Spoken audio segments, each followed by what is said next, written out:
El título de mi clave de hoy, de esta mañana, es Testigos de Jesucristo bajo la unción del Espíritu Santo. Testigos de Jesucristo bajo la unción del Espíritu Santo. Todo testimonio, todo anuncio de Jesucristo ha de ser precedido por una experiencia singular que hace del que anuncia un testigo cualificado. La experiencia singular se trata de lo siguiente: ha de haber un encuentro con Él y a la vez una adoración de aquel al que se encuentra. Es decir, la experiencia singular va de eso, ¿no? No se puede anunciar, no se puede ser testigo de algo que con lo que no te has encontrado realmente y con algo que no se te ha dado, ¿no? Porque a veces es posible haberte encontrado con algo, con alguien, pero no haber culminado ese encuentro, es decir, no haberse producido una donación del otro hacia ti. Entonces, hay que entender perfectamente lo que significa haberse encontrado con Jesucristo. Haberse encontrado con Jesucristo es haber convivido con Él en la vida, como pasó con los discípulos, haber tenido una experiencia de Él muy fuerte, como podemos tener nosotros a través de la Iglesia, y fundamentalmente haber vivido la experiencia que tuvieron los discípulos de recepción del Espíritu, que es la plenitud del encuentro, comprendido que es la donación plena. Es decir, el encuentro no es simplemente un cara a cara, ni me crucé contigo en el camino, ¿no? Sino que se ha llegado a una intimidad donde se recibe, como nos decían ayer, se recibe hasta el punto de que el otro habita en mí. Este es lo fundamental del encuentro, la donación plena. La donación plena de Jesús al hombre, al discípulo, se efectúa con la revelación del Padre y la donación del Espíritu. ¿De acuerdo? Sí. Hemos encontrado a Jesús cuando Jesús nos ha revelado quién es el Padre, ¿no? Y fundamentalmente nos ha dado el Espíritu, su Espíritu y el Espíritu del Padre. Y el Espíritu entonces habita en nosotros. Es la experiencia que van a hacer los discípulos y que va a hacer fundamentalmente pues toda la Iglesia posterior, empezando por Pablo, ¿no? Esta experiencia de encuentro, esta experiencia que nos hace testigos, es una experiencia que pasa, por lo tanto, como nos dice San Juan en su primera carta, ¿no? Pasa por ver, por oír, por tocar, y todo esto es lo que nos hace hablar y ser testigos. ¿Recordáis cómo empieza lo que existía desde el principio? Lo que hemos oído, lo que hemos visto con nuestros ojos, lo que hemos contemplado y lo que hemos tocado con nuestras manos acerca de la palabra de vida es lo que anunciamos. Porque la vida se hizo visible, nosotros la hemos visto y somos testigos. Y os anunciamos la vida eterna que existía junto al Padre y que se nos ha manifestado. Lo que hemos visto y oído os lo anunciamos para que viváis en comunión con nosotros. Y nuestra comunión es con el Padre y con su Hijo Jesucristo. Os escribimos esto para que nuestra alegría sea completa. Es como si dijésemos, es el preámbulo, ¿no? El pórtico de lo que es fundamentalmente una testificación, un testimonio, ¿no? Es decir, se da un testimonio de algo que se ha vivido en primera persona y se le ofrece al otro para que el otro viva en comunión con lo que se testifica, con el testigo que lo hace, ¿no? Y produzca a la vez, tenga el primer fruto, que es el fruto de la vida. ¿De acuerdo? Vale. Por lo tanto, esta primera parte que os quería decir, este testimonio que se hace, es un testimonio que supera, por supuesto, todo lo que se había vivido en el Antiguo Testamento. En el Antiguo Testamento se había tenido un testimonio de una experiencia de Dios que pasaba fundamentalmente por la escucha. Se había oído, ¿no? Se le había oído a Yahvé, se le había visto, pero no el rostro, se le había visto siempre la espalda. Decir que se le había visto la espalda es decir que se le había visto sus grandes obras, sus maravillas en la creación, sus proezas, ¿no? Se le había visto la espalda, se le había visto el brazo, ¿no? Que es como explica el Antiguo Testamento, se le había visto la mano, se había visto el dedo de Dios que trazaba los mandamientos, pero no se había visto el rostro. Por lo tanto, el Nuevo Testamento, el testigo del Nuevo Testamento, ve, ¿no?, como novedad a aquel que se va a hacer buena nueva. ¿Comprendido? Es decir, que el testimonio del Nuevo Testamento pasa fundamentalmente por la vista, el oído y algo totalmente también novedoso que dirá Juan, que es tocar, llegar a tocar al verbo, ¿no? Que bueno, ver y escuchar todavía nos queda muy lejos, ¿no?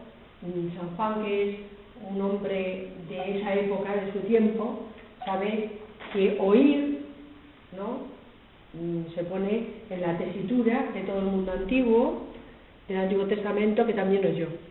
Ver en la tesitura de todo el mundo griego, que era un mundo esteta, que tenía que ver a sus dioses, ¿no?, y que los plasmaba de alguna manera, decía como ¿no? Pero añade como cosa novedosa que va a tocar. Es decir, los griegos nunca tocaron a Zeus, ¿no? Ni tampoco, lo vieron, dicen que lo vieron, ¿no? Lo hicieron palpable, lo hicieron visible, pero evidentemente no pueden llegar. Se supera justamente con este toque. Han tocado también al verbo de la vida. Y así, ¿no?, se llega al testimonio que decimos que es el testimonio propio de los discípulos, que es el haber comido y bebido con él, ¿no?, hasta llegar a una comunión de vida plena. Este es el testigo, ¿no?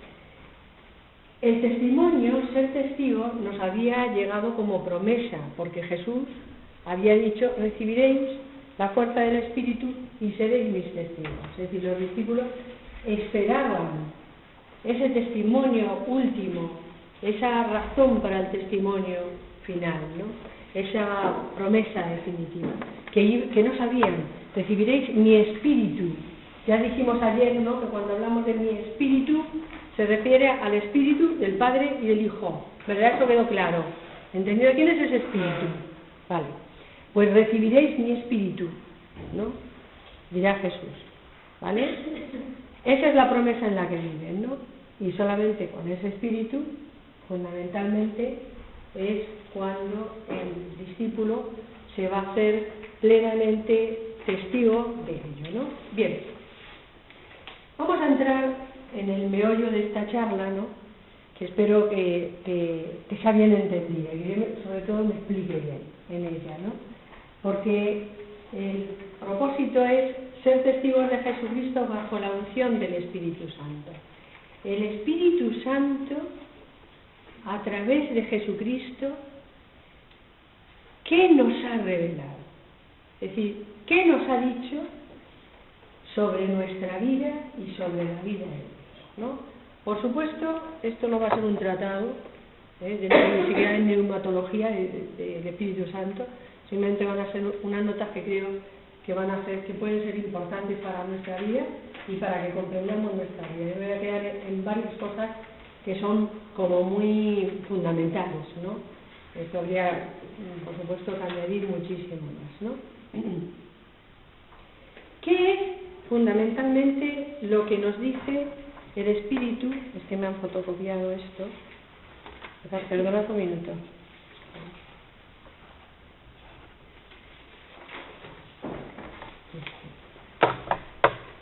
Vamos a ello, ¿no?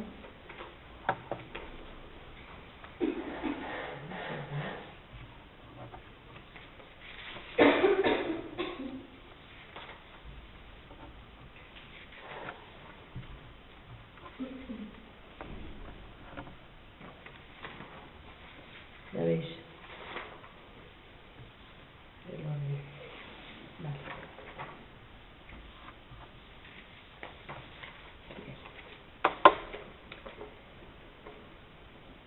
¿Cómo y de qué nos hace testigos el Espíritu Santo? Lo primero,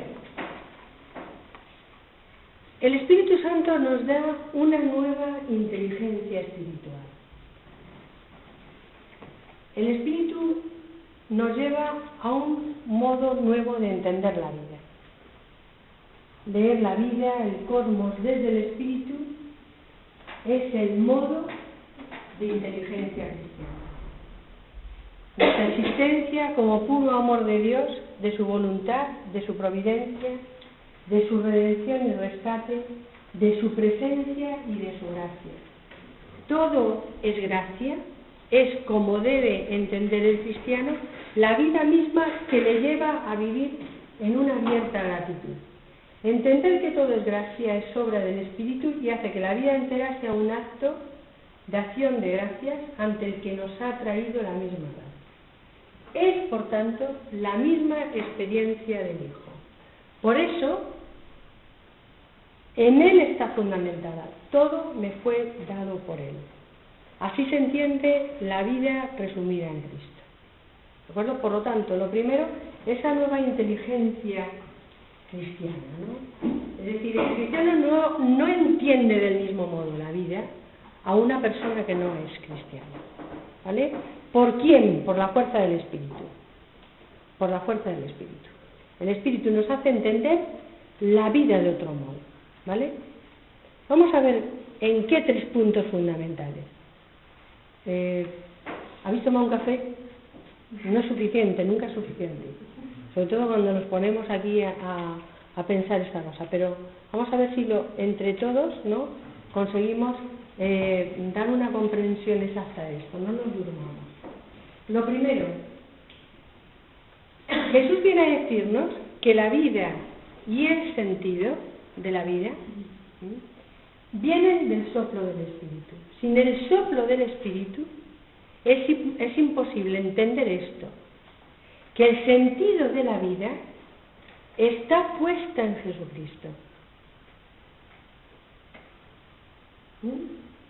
Todo el sentido de la existencia, del cosmos, todo mira a Jesucristo.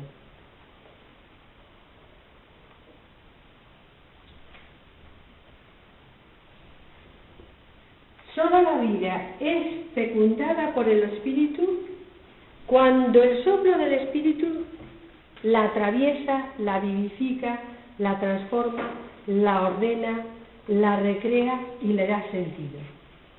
Pero la verdad es que el sentido de nuestra vida, el sentido de nuestra vida está justamente en comprender esto, que el centro y sentido último de la existencia está en Jesucristo, en la persona del Hijo.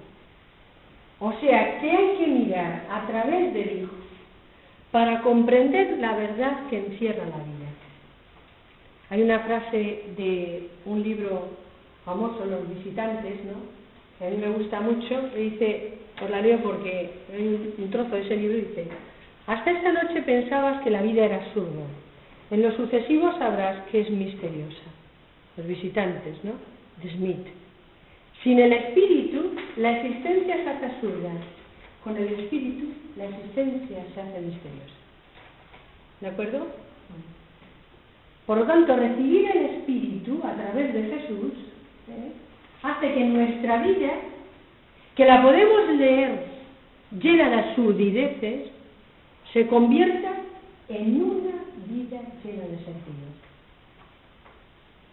Incluso en los aspectos que a veces nos parecen más rompedores de la vida, más truncantes, más dolorosos, ¿no? El Espíritu te enseña a ver la vida con el filtro de Jesucristo por medio. Pero sin ese filtro, esta vida no se puede entender. Es una vida, como tantas veces hemos dicho en Jaris, tan imperfecta, que el hombre no llega a descubrir fácilmente el sentido de ella. O se ve desde Jesucristo, iluminados por el Espíritu, porque los discípulos tampoco supieron descubrir el sentido, hasta que no llegó el Espíritu. Os conviene que yo me vaya. Os conviene que yo me vaya, se refería a esto. Es decir, parece increíble, ¿no?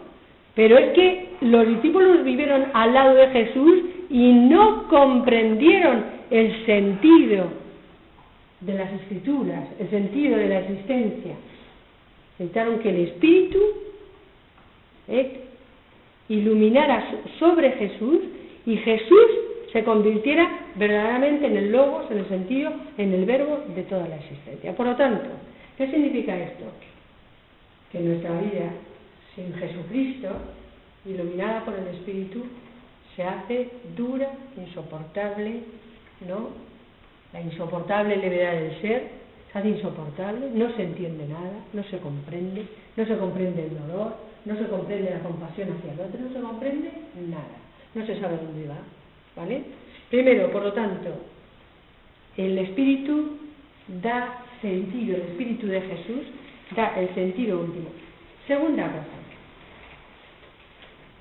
esta inteligencia espiritual nos lleva a descubrir que gracias al Espíritu se descubre que lo divino y lo humano son inseparables. Son inseparables. El Espíritu nos descubre a Cristo como el verdadero hombre, el Dios hecho hombre, en el que se recapitulan todas las cosas del cielo y de la tierra. Cristo es a quien se mira y por quien se va. Es, por lo tanto, Cristo el verdadero símbolo. El símbolo es lo que une, ¿sabéis? Lo que une el cielo y la tierra. El otro día aquí Manu nos explicaba, ¿no? Una cosa muy bonita. Cristo, y en la liturgia se hace patente, Cristo es aquel que une cielo y tierra. Y el diabolos, como la misma palabra dice, es el separador, el que separa cielo y tierra. Y sin embargo, el Espíritu nos descubre cómo en la persona de Jesús, cielo y tierra están íntimamente unidos. Son inseparables lo divino y lo humano. Ante el absolutamente otro, el Espíritu nos mueve a una comunión que nos acerca y no nos aleja. Lo divino, comprendemos tras el Espíritu, está más cerca de lo que creemos. Sobre este mundo se ha posado el Espíritu. Creer, esto es precioso, ¿no? Creer que sobre este mundo hay una epíclesis, que este mundo no va a la deriva, que este mundo no está asistido por la sombra del Espíritu, sino que sobre este mundo, igual que, como decíamos también ayer, ¿no? Parece increíble, ¿no? Pero en la Eucaristía se posa el Espíritu en las especies de pan y de vino, y eso se convierte en la carne y en la sangre de nuestro Señor. Este Espíritu Santo que transforma las especies, esto se produce cada día en la historia, en nuestra vida. El Espíritu se posa sobre el mundo y el mundo produce una transformación, una transfiguración, ¿de acuerdo? Y este mundo, ¿no? Y este mundo se hace más cercano a Dios de lo que parece. Fijaos que hay dos concepciones muy distintas, y es cuando pensamos que este mundo nada tiene que ver con Dios, ¿no? O pensar que este mundo está asistido por los dones del Espíritu, que el Espíritu cuida de este mundo. Y podemos elegir o esta independencia absoluta, esta indiferencia, ¿no? Absoluta. Y tercera es, que ya también lo dijimos ayer, es que el eschaton, ¿no? Está presente en el ahora. El Espíritu es el artífice de la transformación del cosmos y del hombre. Cuando cubre los elementos, los transfigura, los identifica con el cuerpo de Cristo. Y nos hace entrar, porque pertenecemos al cuerpo de Cristo, nos hace entrar en el eschaton, ¿no? Nos hace entrar justamente en la gloria del Padre, en la comunión plena, en lo que vendrá. ¿De acuerdo? El mundo, sin el soplo del Espíritu, está atado al aquí y a la ahora, al presente. Con el soplo del Espíritu, este mundo, sabemos que tiene un futuro mejor. ¿De acuerdo? Sabemos que no está atado solamente al presente, a lo que sucede aquí. ¿Vale? Bien. ¿Qué significa esto que os acabo de decir? Pues significa fundamentalmente que el Espíritu nos hace descubrir a Jesús como el sentido de todo. Poder llegar a decir que Jesús es el Señor. El Espíritu nos muestra a Jesús como el único y verdadero símbolo, el que une el cielo y la tierra. Nos hace comprender que todo está resumido en Él, recapitulado en Él. El Espíritu nos muestra al Logos como el sentido de todo. El sentido, que es lo mismo que decir la esperanza. Somos, decía ayer Carolina, los que esperan su llegada, parafraseando al apóstol, ¿no? En Él, aquí, nos está realizada toda la promesa hecha al hombre. Ser testigos de la esperanza más firme. Ser contemplativos del sentido del cosmos revelado en Cristo nos hará menos confusos, menos perdidos, menos a la deriva. ¿Habéis comprendido esto? ¿Sí? ¿Sí? El sentido de todo en Cristo. El sentido incluso de un cosmos. Cuando nosotros miramos este mundo, ¿qué vemos? ¿Qué vemos ante este mundo? Ante la historia, ante lo que sucede. ¿Nos vemos desligados de Dios? ¿O vemos que en Él está recapitulado todo lo que pasa aquí? ¿No? Y que esto lo sabemos por el Espíritu. ¿Sí? Que no hace falta nada más que mirar a Jesús, a Jesucristo en su palabra, para descubrirse, para encontrar además el sentido de la propia vida, de la propia existencia, todo lo que pasa, el sentido de la muerte y de la vida, el sentido de todo lo que sucede a veces en este mundo que no entendemos, plagado de discordias y de desuniones, ¿no? El sentido último está en Cristo. Cristo eleva al Padre toda esta situación humana, todo este dolor humano, todo lo que sucede en nuestra tierra, ¿de acuerdo? Pero este mundo que vemos también está transido del sentido de Dios, transido de su gloria. ¿Comprendido? Que a veces vivimos al margen, absolutamente al margen de esta presencia de la gloria de Dios que vemos en la existencia, ¿no? Esta es la nueva inteligencia de la vida que nos da el Espíritu, ¿no? La segunda cosa importante, ¿no?, que nos hace testigos ante el mundo, además de un Cristo que se convierte, de un Señor que se convierte en el Señor de la historia y de la verdad, y en el sentido de la vida y de la vida de todos los hombres, que la vida no se puede entender si no se pasa por Jesucristo, es decir, si no se atraviesa la carne, la encarnación, ¿entendido? No se entiende nada, es absurdo. Solamente el Espíritu nos puede hacer que esto al menos sea misterioso, pero no absurdo, ¿no? La segunda cosa es, el Espíritu nos revela fundamentalmente y nos hace testigos de un amor singular, que es la fuente, que es el amor entre el Padre y el Hijo. El amor entre el Padre y el Hijo. El Espíritu de Jesús, a quien realmente nos conduce para tener experiencia de ello, es al Padre como una fuente, como una roca firme, como un origen, como una raíz. El Espíritu de Jesús señala al Padre como objeto de amor, de adoración, de confianza y de profunda alegría interior. El Padre y su reino serán las dos grandes revelaciones de Jesús. Sus mensajes, de los cuales vamos a ser testigos cualificados. Es decir, ¿de qué somos testigos de Jesús? Fundamentalmente del amor que tiene al Padre y fundamentalmente del amor y la construcción de ese reino. Del amor al Padre. ¿Qué significa esto? Descubrir a través del Espíritu que Jesús se convierte en el camino hacia el Padre, que no hay otro modo, otra vía de acceso, no podemos conocer al Padre, ¿no? Al Padre nadie lo había visto jamás, solo el Verbo es el que nos lo hace ver. Por lo tanto, ¿de qué somos testigos? Del amor del Padre.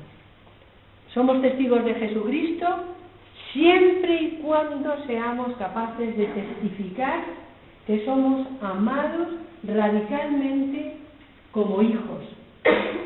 Amados radicalmente como hijos. Muéstranos al Padre. Felipe, quien me ha visto a mí, ha visto al Padre. Pero no fueron capaces de comprender, ¿no? Es el Espíritu el que nos abre al gran amor de Jesús, que es el Padre, y al gran amor del Padre, que es el Hijo. Pero esto es clave en el cristianismo. Decíamos ayer, para mí es el Padre, ¿no? A quien me dirijo, para mí es el Hijo. Comprender el corazón de Jesús, comprender el corazón, el amor de Jesús, lo que habita en su corazón, se comprende a través del Espíritu, y la revelación fundamental es que el Hijo está fundamentalmente para decir del Padre. Ayer también Gonzalo nos lo decía, ¿no? Es decir, siendo hijo, se habla del Padre. Siendo hijo, se habla del Padre. ¿Comprendido? Es decir, no hay hijos sin Padre. Siendo hijos, se habla del Padre. Pues esta es la experiencia de Jesús, que nos muestra quién es el Padre.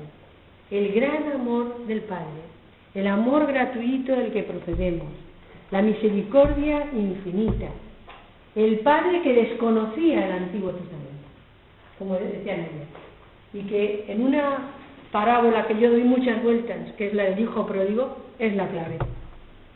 Es la clave. Es decir, ni un hijo ni el otro han conocido quién es el Padre. Es decir, ni el pagano, pero ni el judío sabía quién era el Padre. Quien lo sabe es quien ha conocido a Jesús, quien ha conocido al tercer hermano, quien ha conocido a Jesucristo. ¿De acuerdo? Hasta que no se hace esa experiencia, los hombres están viviendo una incapaz filiación. ¿De acuerdo? Por lo tanto, ¿de qué somos testigos? De un amor total, frontal, radical, que es el amor del Padre. Saberse hijo en el Hijo, por lo tanto, es acoger la gracia, es abandonarse a ella, dejarse hacer por ella, hacer lo que ella dicta, como hizo el Hijo. Por lo tanto, somos testigos de Jesucristo, somos testigos de Jesucristo cuando nosotros ante el mundo proclamamos la realidad y la existencia de un Padre. Que el mundo niega, que el mundo no acepta, ¿no? Que el mundo no quiere, porque no quiere posiblemente pensar en ninguna tutela y pensar en nadie que me diga, ¿no?, lo que tengo que hacer. ¿Comprendido? Como yo creo que ya hemos dicho muchas veces aquí. Pero esta es la clave. Jesús siempre remitirá a un Padre, siempre remitirá a un origen, siempre remitirá a uno que es más grande que él. ¿Comprendido? Vale. Ser testigos de la relación trinitaria nos lleva, por lo tanto, a reproducir en la vida el amor gratuito del Padre y la gratitud y obediencia del Hijo. ¿De acuerdo? Por lo tanto, ser testigos de Jesucristo es un compromiso. Testificamos ¿qué? Con la palabra o con la vida, ¿no? Y si testificamos con la vida, ¿qué estamos testificando? Que amamos gratuitamente, que amamos a todos, universalmente, que amamos siempre, ¿no? Es decir, sin descanso, y este es el testimonio cristiano. ¿De acuerdo? Y este ser testigos por el Espíritu de Jesucristo nos lleva a conocer que el amor grande y la revelación que nos hace Jesús es la del Padre, y otra, la del reino. Ser testigos del reino. Porque somos testigos de Jesús, somos testigos de un reino que ha traído Él. ¿Cómo es este reino? Es decir, ¿cómo hemos de ser testigos de este reino al modo de Jesús?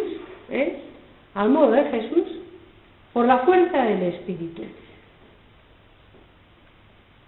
Fundamentalmente, comprender que el reino de Dios, traído por Jesús, es el reino de los escondidos y de los silenciosos. Es un reino, como él dice, que no es de este mundo. Es un reino que él equipara curiosamente a un granito de mostaza. Que lo que se ve hoy es que es muy pequeñito, muy escondido, que luego se puede convertir en un gran árbol, pero que es muy escondido.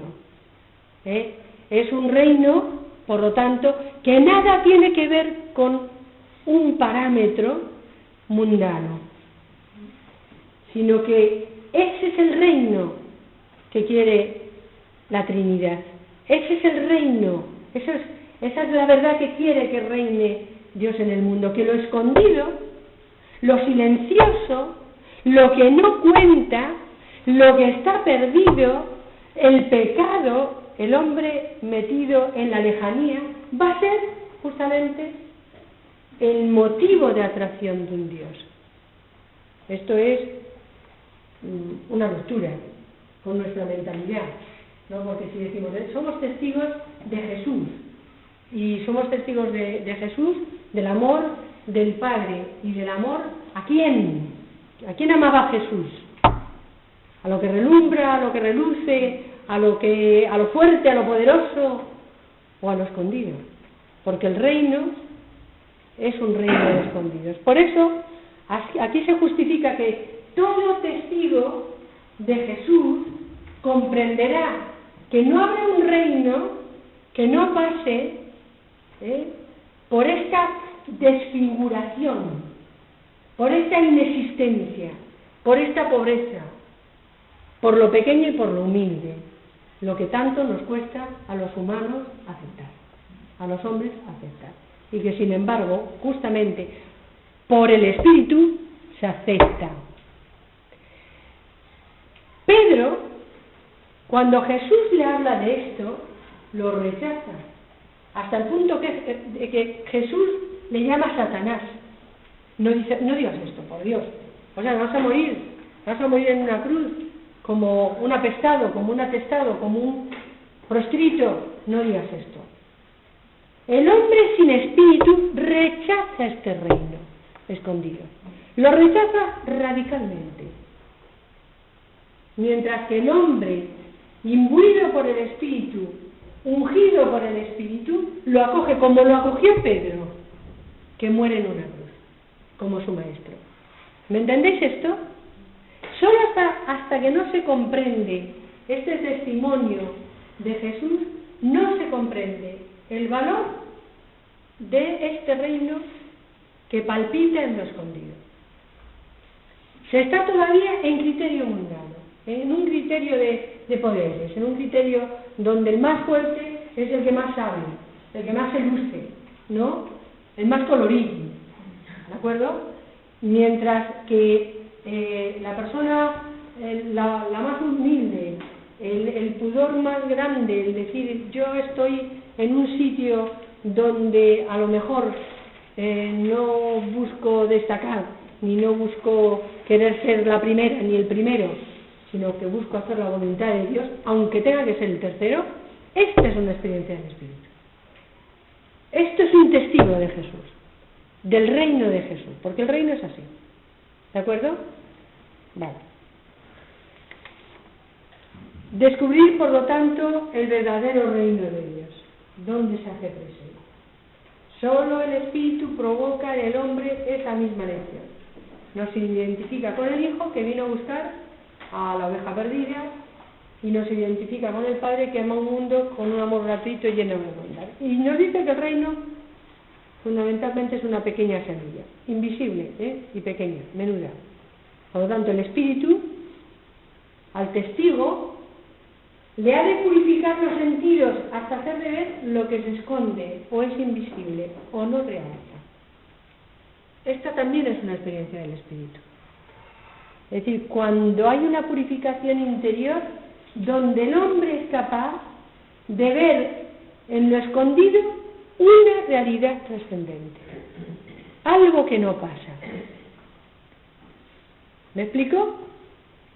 Es decir, en lo más menudo de nuestra vida, en lo más humilde de nuestra vida, lavando platos, podemos encontrar que ahí hay un sentido eterno, un valor, por muy escondido que esté.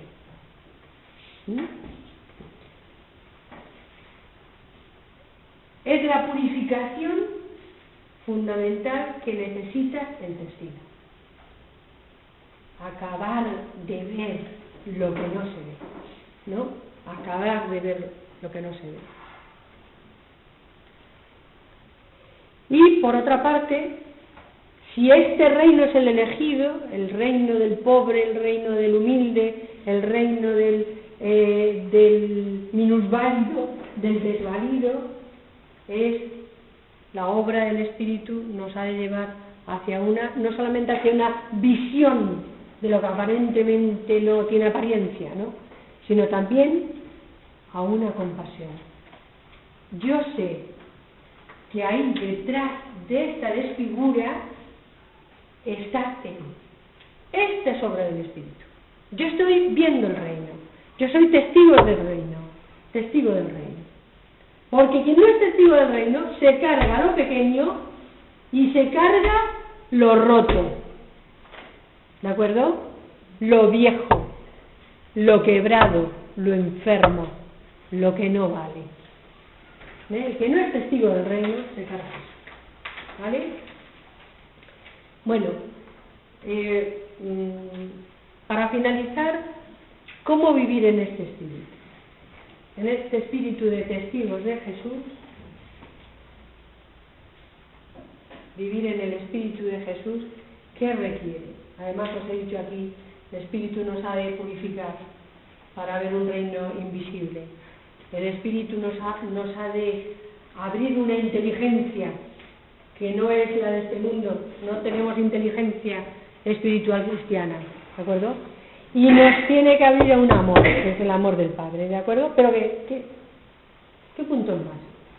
Os voy a dar 3 claves propias de la vida en el Espíritu. A mí me parece que voy a ser más, pero que a mí personalmente creo, y además que no me quiero extender más, ¿no? Quiero que tengamos en cuenta esta. La primera, la vida en el Espíritu requiere una mansedumbre, la mansedumbre en el Espíritu, que no es otra cosa nada más que dejarse llevar por el Espíritu.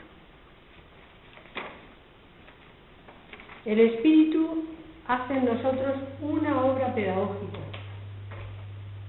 se convierte en maestro de la vida, en aquel que nos guía y lleva de la mano. Dejarse llevar por el Espíritu es vivir a la vez una experiencia teológica que nos transforma desde dentro. Dejarse llevar por el Espíritu. Nosotros no nos dejamos llevar por nadie, porque si nos corrigen algo, damos 1000 justificaciones antes de decir, tienes razón, ¿qué debo hacer? A ver, dime por favor. No, esto es un impensable, ¿no? La autosuficiencia por principio, que vayan maestros. Pues la obra del Espíritu, es decir, que el testigo es un manso, pero sometido a los criterios del mundo, no es una mansedumbre con el mundo, es una mansedumbre con Dios, que es muy distinta. Mansos con el mundo somos lo que diga la tele, lo que diga la política, lo que diga los poderes fácticos, ¿de acuerdo? Esa mansedumbre está ganando adeptos, ¿no? Esa es, podemos y podemos, es más que podemos. ¿Me entendéis? No. Es la mansedumbre del Espíritu, que es dejarnos llevar por el Espíritu de Jesús hasta vivir una experiencia de fe, esperanza y caridad que nos transforma por dentro. Requiere una atención al Espíritu y una intimidad. Esta mansedumbre no se hace sin la atención al Espíritu y sin la intimidad, para abandonarse plenamente a su principio de acción. El Espíritu inspira a la esposa a ir en pos del esposo y anhelar su venida. Ven, Señor Jesús. inspira para que acojamos el camino del Señor a fin de llevarla hasta el confín de la tierra. ¿Recordáis el texto de Hechos de los Apóstoles, Felipe y el eunuco, ¿no?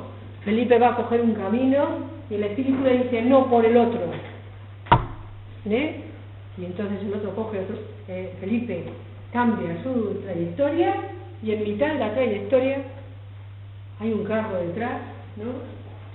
Pasa y en el carro se está oyendo a una persona que está leyendo el capítulo de Isaías, el libro de Isaías. Felipe comprende que tiene que dar explicación de quién es ese. Se para, pero si no sé de quién habla, y se pone a hablar. En el momento que deja bautizado al eunuco, desaparece Felipe. Somos en esta mansedumbre del Espíritu como si fuera una hoja traída y llevada. Yo siempre pongo el ejemplo que me encanta del diente de león, de esta semilla voladora, de esta florecita que basta con que hagan así o que venga un viento para que avente todas las semillas y las haga porque son livianas, Por lo tanto, la mansedumbre a la fuerza nos hace testigos sin muchos agarres, para que el Espíritu pueda jugar. Sin muchas maromas, ¿de acuerdo? Para que si el Espíritu te dice, oye, coge las maletas, ve para acá, ve para allá, cambia esto. Ya no, porque esto es aferrado, esto tiene que ser así porque lo he dicho yo. ¿Me explico? El Espíritu hace al hombre ligero y liviano, por eso los santos. El mejor ejemplo, hombres traídos y llevados hacia los confines del mundo sin muchas maletas, ¿no? Sin muchas hipotecas, además, ¿no? Y esa mansedumbre, curiosamente, nos hace atrevidos y audaces. No digamos de Pedro en Pentecostés o en la sinagoga, ¿no? Recibe el Espíritu, se pone ahí a hablar en lenguas, habla en la sinagoga delante de los maestros de la ley, sin miedo, con audacia, ¿no? Se ha dejado llevar por el Espíritu, ¿vale? A la primera, la mansedumbre del Espíritu. ¿Cómo se vive en el Espíritu? Pues viviendo en su novedad. Viviendo en su novedad. El Espíritu sopla donde quiere, viene y va. Es el inasible y por eso también representa para el hombre una total novedad. Al Espíritu no se le pilla. Le tenemos ahí atado con cadenas, ya sé yo por dónde va. Le tengo dominado, no se le pilla. Malo cuando sucede. No se le domestica al Espíritu. El Espíritu nos rompe. Nos tiene que romper nuestros criterios que inmediatamente se agarran, poseen, ¿no? El Espíritu hace un efecto absolutamente contrario. ¿Comprendido? El Espíritu nos prepara justamente para lo nuevo, para la sorpresa, ¿de acuerdo? El Espíritu pilla al hombre desprevenido, le rompe sus manipulaciones, ¿de acuerdo? Hasta abrirle a una novedad sin sospechar. ¿Sí? Y eso es un testigo del Espíritu. Es un testigo de Jesús gracias a la unción del Espíritu. Eso ya es un tejido espiritual. ¿Me entendéis? Cuando se ve en la vida, decir, madre mía, os imagináis, ¿no? Yo soy la señora de esta casa. Es como decir, tampoco tanto, no creáis que lo digo por eso. Tú eres la madre de una familia, ¿no? Podéis notar cuando a lo mejor en comunidad una hermana a otra hermana dice, oye, por favor, ¿puedes hacer esto hoy en lugar de esto porque se necesita? Y no hay ninguna resistencia, ¿no? A cuando hay resistencias, cuando yo tengo mis criterios, cuando yo tengo mi vida, pues imaginaos en la vida espiritual. En la vida espiritual lo que significa estar atento al Espíritu y que Él vaya dictando lo que yo debo hacer y hacia dónde tengo que ir. ¿Comprendido? Ahí se nota una tesitura, que ya no es de este mundo, no es de este mundo. Pero ahí te estás encontrando ya con un hombre y una mujer espiritual. Se está notando, ¿no? Es la docilidad, pero también que esa persona se hace dócil porque espera que el Espíritu le revele una novedad. Y está preparándose para lo nuevo. Por esto mismo, fijaos, lo nuevo en el Espíritu puede ser también lo más antiguo, siempre que esté en él. Lo nuevo en el Espíritu reafirma el testimonio de Jesús, nunca lo contradice, menos aparta de él. La novedad en el Espíritu llena de gozo y alegría y ofrece una salvación al mundo. ¿De acuerdo?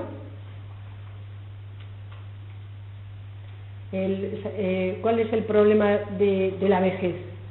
¿No? Y del pecado y del mal. Que nos hace recurrir siempre a los mismos circuitos,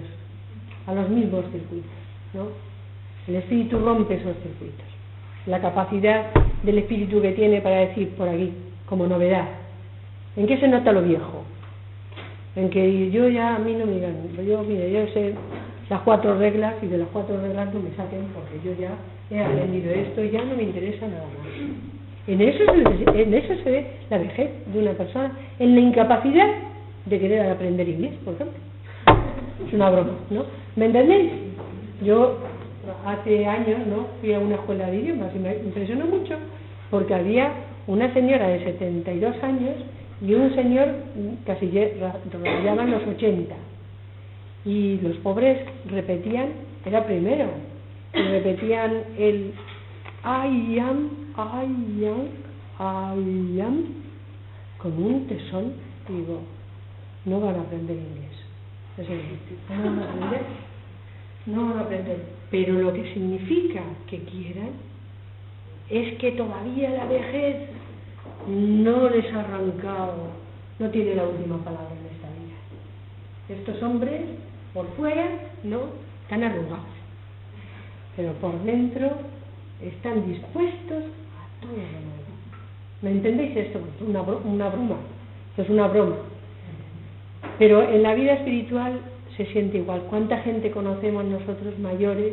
Y me estoy acordando ahora mismo de una persona que conocemos muy de cerca, una persona mayor, una persona que lleva una comunidad y que todavía tiene ese arranque del espíritu para acoger a toda la gente que viene, la caridad inmensa para ofrecerse a todo el mundo, la posibilidad de no sentirse el olvido del cansancio, el servicio continuo, si hay que hacer de enfermeras, hacer de enfermeras, si hay que hacer de porteras, hacer de porteras, si hay que hacer... Y dices, esta mujer, esto es una talla, esto está tallado con la forma del Hijo. Este es el Hijo ya. ¿Entendido? El Espíritu ha ido tallando a esta persona. Y tercero, la novedad, todo esto que produce, ¿qué fruto da? No voy a decir todos los frutos porque son muchos y los conocéis, pero el que nos dice es clave y además lo podemos reconocer en nuestra vida. La alegría, el gozo y la paz. Esto es sí o sí. ¿De acuerdo? Es como te digo, mira, tú cumple esta receta, toma esta medicina y verás como en 15 días desaparece la herida. Es verdad. Es decir, el fruto de una vida así es fundamentalmente la alegría. Por eso dice Jesús en esto, y vuestra alegría nadie os la podrá quitar. Os escribimos esto para que nuestra alegría sea completa. ¿De acuerdo? No solamente la alegría del testigo por contarla, sino la alegría del testigo que siente que está dando la razón de la alegría. ¿De acuerdo? Por lo tanto, ¿cuál es el fruto? Pues la alegría, ¿de acuerdo?, que es fundamentalmente la certeza de que se está en el camino de la felicidad. La alegría puede ser una alegría transida de dolor, ¿entendido? Pero sé que esto es lo que tenemos que hacer. El gozo, que sin embargo es la gran satisfacción, sentir esa satisfacción íntima de decir, experimentar verdaderamente que estoy en el camino del Señor, y la paz, que es la experiencia de que ahí puedo hacer descanso. En esto sí puedo detenerme, en otras cosas no, pero en esto sí me puedo detener. La alegría. Bien, termino y repaso un poco por si acaso se nos ha quedado ahí un poquillo, estaba ahí al principio un poquillo dormida, ¿sí? Yo lo he notado, pero es que tampoco yo estaba muy despierta. Tengo que confesaros que yo también estaba despertándome. Me habéis dado la posibilidad de despertarme a mí. Bueno, lo primero, fundamentalmente, mirad, el Espíritu nos hace testigos de Jesucristo, haciendo de Jesucristo el sentido de todo. Este mundo, gracias a Jesucristo, está unido, une el cielo y la tierra. Él es el símbolo. Es decir, cielo y tierra estaban cada uno por su parte, ¿no? Y ya Jesucristo y lo ata. ¡Pum! Y a través de Jesucristo esta vida es posible, el cielo en la tierra en el cielo. Esta experiencia que se recibe en la Eucaristía, tú en mí, yo en ti, que se produce el símbolo, cuando se produce verdaderamente la comunión eucarística, en el símbolo, a través de Jesucristo, esto se vive también en toda la realidad. Toda la realidad es Eucaristía, es eucarística. En el mismo mundo está sucediendo esto. Jesús está en el centro de un mundo que es cielo y tierra y que lo está uniendo. Todo tiene sentido. ¿Cuántas veces ante este mundo maravilloso nos preguntamos, ¿y qué sentido tiene esto? ¿Y qué sentido tiene el cosmos? ¿Y a dónde va este universo? ¿No? ¿Y por qué el cielo y la tierra? ¿Y por qué la noche y el día? ¿Y por qué los árboles? ¿Para qué has hecho esto? ¿Por qué? Jesucristo. ¿De acuerdo? En Jesucristo. Esto gracias al Espíritu. Primera cosa, sentido de todo. La unión en Cristo está el principio y el fin, a donde vamos a ir. Segunda cosa, Jesucristo nos hace testigos del amor, como decíamos ayer, del amor trinitario, del amor entre Padre y el Hijo, entre el Hijo y el Padre, el amor en el que tenemos que poner los ojos, ¿de acuerdo? No vamos a coger ahora interview, hola, y ver, este es el modelo del amor del mundo. Nuestro modelo como cristianos, como testigos de Jesucristo, es un amor trinitario. Y tiene las características del amor trinitario que no las voy a volver a repetir, que las dijo ayer Gonzalo, ¿me entendéis? Y no hay otras características. Pero es este amor. Y cada vez entrando en esto, se te van quitando otros amores, se van quedando al lado, y otras historias van perdiendo volumen y peso, porque este amor lo llena todo, el amor al Padre. ¿De acuerdo? Tercero, el reino. Somos testigos de un reino nuevo, de un reino nuevo, de un reino que se halla en lo escondido, en lo pequeño, en lo que nadie quiere. ¿De acuerdo? Es un reino que palpita en la esencia de las cosas, de lo aparente, que a veces no se ve, que está muy escondido, y que solo quien tiene atención a lo escondido lo verá. Por eso, la vida contemplativa tiene mucho sentido. Estas mujeres y estos hombres que de verdad se retiran a descubrir este reino, tiene mucho sentido, sí señor. Son los destinados a descubrir lo que nadie ve y a vivir donde nadie quiere. ¿De acuerdo? Y por eso también, al contrario, se comprende que haya tanta gente que por compasión asuma los lugares a los que nadie va de veraneo, ¿de acuerdo? En los que nadie pone su casa, porque la compasión les hace buscar el reino en los pobres, en los desvalidos, en los más necesitados, en los más escondidos, en los trabajos más humildes, en las situaciones más secundarias, y se elige. ¿Por qué? Porque el Espíritu me ha hecho testigo del reino de Jesús. Y yo sé cuál es el reino. Pero para eso se necesita atención. Y se necesita, además, estar contemplando esto. Contemplando. Porque se nos pasa. ¿De acuerdo? Nos gustan más los colores. ¿Hemos entendido esto? ¿De verdad? Estas tres cosas. Pues nada más, esas tres. Y luego, la mansedumbre, con todo lo que hemos dicho, ¿vale? La mansedumbre al espíritu. Abiertos a la novedad, que te puede sorprender, ¿de acuerdo? Que puedes tú creer que tu vida estaba hecha para, y de repente el espíritu te cae encima, y dices, ¿pero dónde voy yo? Pero si yo es todo distinto, pero...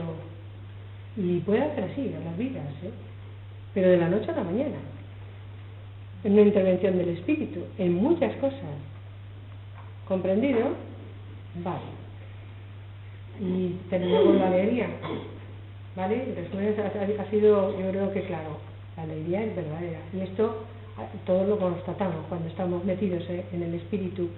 Y por eso, y decíais ayer también los hermanos que hablaron, por eso una iglesia que a veces está muy exenta del espíritu, muy alejada de una experiencia espiritual, es un poco triste, es bastante tristona, ¿no?